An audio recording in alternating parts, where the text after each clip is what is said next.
et bienvenue à Parole autochtone. Ici, c'est Mélissa Mollin-Dupuis. Cette semaine, je ne peux pas passer à côté des déclarations de notre premier ministre, M. Legault.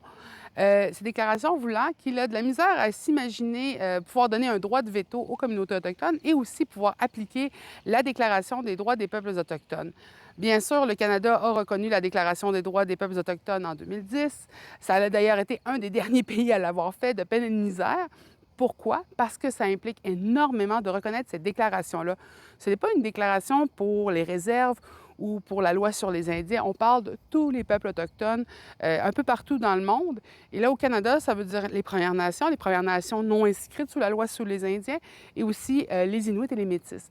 Donc, reconnaître cette déclaration-là, surtout au Canada où on a fait de la colonisation de bonne foi, c'est-à-dire on a eu des traités, on a eu des ententes avec les communautés ou aussi on a eu des droits non cédés, ça peut vouloir dire beaucoup de travail de la part des gouvernements.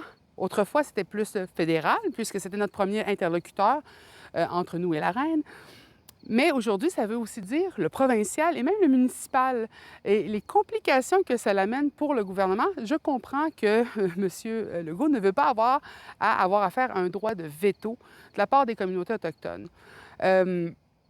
Je pense que ça résonne beaucoup avec aussi sa déclaration comme quoi il n'y a pas de racisme systémique au Québec.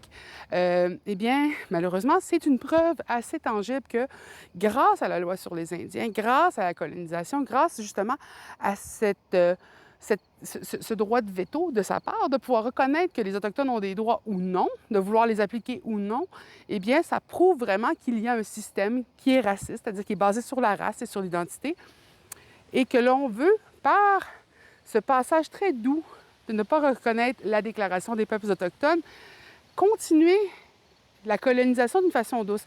On veut pouvoir reconnaître que les Autochtones ont des droits, on veut pouvoir reconnaître que leur passé a été difficile, on veut reconnaître les pensionnats, les femmes assassinées disparues. Cependant, entre reconnaître et se réconcilier et aussi réparer l'erreur et la douleur qui a été faite, là, l'engagement est un peu plus timide. Alors, vous pouvez voir comment ils sont pris entre l'arbre et l'écorce pour ce qui est des questions des communautés autochtones. Cependant, quand on entend ces déclarations-là, quand on entend qu'on ne veut pas avoir affaire à un parti d'opposition, quand on parle de la PNQL, on ne parle pas d'un parti d'opposition, on parle de représentants de communautés autochtones qui ont des enjeux qui leur sont propres, qui leur sont d'ailleurs très diversifiés et dont la responsabilité des gouvernements est d'écouter les problématiques. Cependant, si on entend ça comme voir encore un groupe d'Autochtones à qui on s'oppose, je comprends que Mme Damour va avoir de la difficulté à pouvoir aller de l'avant avec les discussions. Parce qu'en plus, on va mettre dans la balance les communautés autochtones qui sont sur réserve, donc qui sont sous la loi sur les Indiens, qui ont affaire à la politique fédérale d'assimilation.